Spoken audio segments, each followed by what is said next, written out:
اعوذ باللہ من الشیطان الرجیم بسم اللہ الرحمن الرحیم۔ سامعین،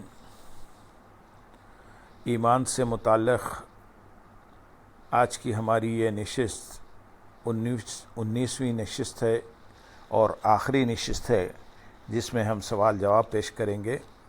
آج کی نشست کا پہلا سوال یہ ہے، سوال نمبر 95، ایمان بالغیب سے کیا مراد ہے؟ جواب: ایمان بالغیب سے مراد بن دیکھے ان حقیقتوں پر ایمان لانا ہے جن کا ذکر اللہ تعالیٰ کے پیارے رسول صلی اللہ علیہ وسلم نے اپنی زبان اقدس سے فرمایا۔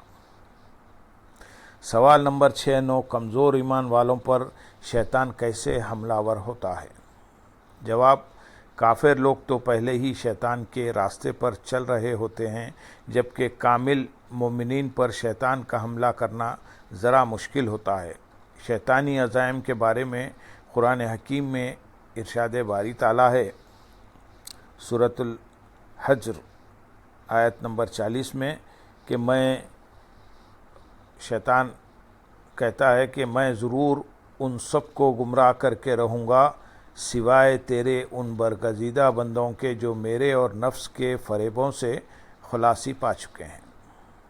اس لیے شیطان کامل ایمان والے لوگوں سے زیادہ کمزور ایمان والوں کو گمراہ کرنے میں جلد کامیاب ہو جاتا ہے، کیونکہ اس نے قسم کھائی ہوئی ہے، میں بھی ان افراد بنی آدم کو گمراہ کرنے کے لیے تیری سیدھی راہ پر ضرور بیٹھوں گا تاکہ انہیں راہ حق سے ہٹا دوں۔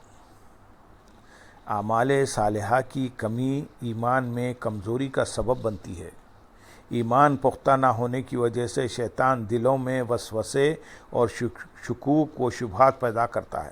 مثلا یہ وسوسے کہ وجود باری تعالیٰ کی حقیقت کیا ہے، جنت و دوزخ کا وجود ہے یا نہیں۔ یہ شکوک و شبہات ایمان اور یقین کو کمزور کرتے چلے جاتے ہیں، جیسا کہ ارشاد باری تعالیٰ ہے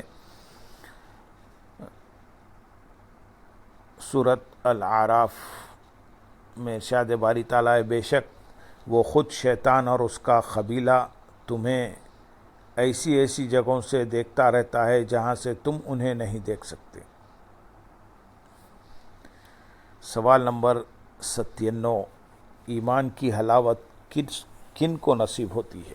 جواب: حضرت انس رضی اللہ تعالیٰ عنہ روایت کرتے ہیں کہ حضور نبی اکرم صلی اللہ علیہ وسلم نے فرمایا، 3 چیزیں جس شخص میں ہوں گی وہ ان کی وجہ سے ایمان کی حلاوت پالے گا۔ پہلی یہ کہ اللہ اور اس کا رسول اسے ہر شے سے زیادہ محبوب ہوں، اور 2 کسی شخص سے محبت صرف اللہ کے لیے کرے، یعنی دنیا کی کوئی غرض اسے مطلوب نہ ہو، اور 3 جب اللہ نے اسے کفر سے نجات دے دی تو پھر دوبارہ کفر کی طرف لوٹنے کو اس طرح ناپسند کرے جس طرح اس چیز کو ناپسند کرتا ہے کہ اسے آگ میں پھینکا جائے۔ سوال نمبر 98، ایمان کی صحت کی علامت کیا ہے؟ جواب: صحت ایمان کی صحت کی علامت یہ ہے کہ اللہ کے بندے اللہ تعالیٰ سے اپنی نسبت بندگی حضور نبی اکرم صلی اللہ علیہ وسلم کی اطاعت کے ذریعے قائم کریں۔ ارشاد باری تعالیٰ ہے، من یطع الرسول فقد اطاع اللہ، جس نے رسول کا حکم مانا بے شک اس نے اللہ ہی کا حکم مانا۔ ایمان اگر جسم سے ہے تو اطاعت و محبت رسول اللہ صلی اللہ علیہ وسلم اس کی روح ہے۔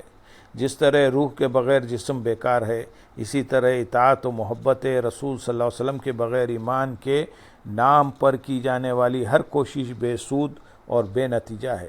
مثلا جب انسان پر موت وارد ہوتی ہے تو فقط اس کی روح نکلتی ہے اور اس کے جسم سے آنکھ، ناک، کان، ہاتھ، پاؤں الگ نہیں ہو جاتے، بلکہ سب کچھ قائم رہتا ہے۔ لیکن روح نکل جانے سے انسان کو زندہ نہیں بلکہ مردہ کہتے ہیں۔ بالکل اسی طرح کا حال ہمارے اعمال کا ہے۔ اگر سارے کے سارے اعمال قائم رہیں لیکن اندر سے محبت اور اطاعت رسول صلی اللہ علیہ وسلم کا عنصر نکل جائے تو گویا ایمان جو سب ایمان کی روح ہے ختم ہو گئی۔ نمازیں، روزے، حج، زکوٰۃ، دعوت و تبلیغ، اگر یہ سب کچھ ہے لیکن محبت اور ادب رسول صلی اللہ علیہ وسلم سے خالی ہو تو پھر یہ بے روح عبادت اور اعمال مردہ لاشیں ہیں جو ہم اپنے کندھوں پر اٹھائے پھرتے ہیں۔ سوال نمبر 99، ایمان کا مرکز و محور کیا ہے؟ جواب، ایمان کا مرکز و محور حضور نبی اکرم صلی اللہ علیہ وسلم کی ذات مبارکہ ہے۔ آپ صلی اللہ علیہ وسلم کے ساتھ تعلق اگر مضبوط و مستحکم ہو تو ایمان کامل ہے، اور اگر کمزور ہو تو ناقص و نامکمل، اور اگر خدا نخواستہ یہ تعلق ٹوٹ جائے تو ایمان کلیتاً ختم ہو جاتا ہے۔ ارشاد باری تعالیٰ ہے سورۃ الاعراف آیت نمبر 157 میں، پس جو لوگ اس برگزیدہ رسول صلی اللہ علیہ وسلم پر ایمان لائیں گے اور ان کی تعظیم و توقیر کریں گے اور ان کے دین کی مدد اور نصرت کریں گے اور اس نور یعنی قرآن کی پیروی کریں گے جو ان کے ساتھ اتارا گیا ہے، وہی لوگ ہی فلاح پانے والے ہیں۔ دین، ایمان، علم، عمل، دعوت، تبلیغ، الغرض پورے دین کا مرکز و محور حضور نبی اکرم صلی اللہ علیہ وسلم کی ذات گرامی ہے، اور مومن کی پوری زندگی آپ صلی اللہ علیہ وسلم کی شخصیت مبارکہ کے گرد گھومتی ہے۔ اللہم صلی علی سیدنا محمد وعلی آل سیدنا محمد وبارک وسلم، وآخر دعوانا ان الحمد للہ رب العالمین۔ سبحان ربک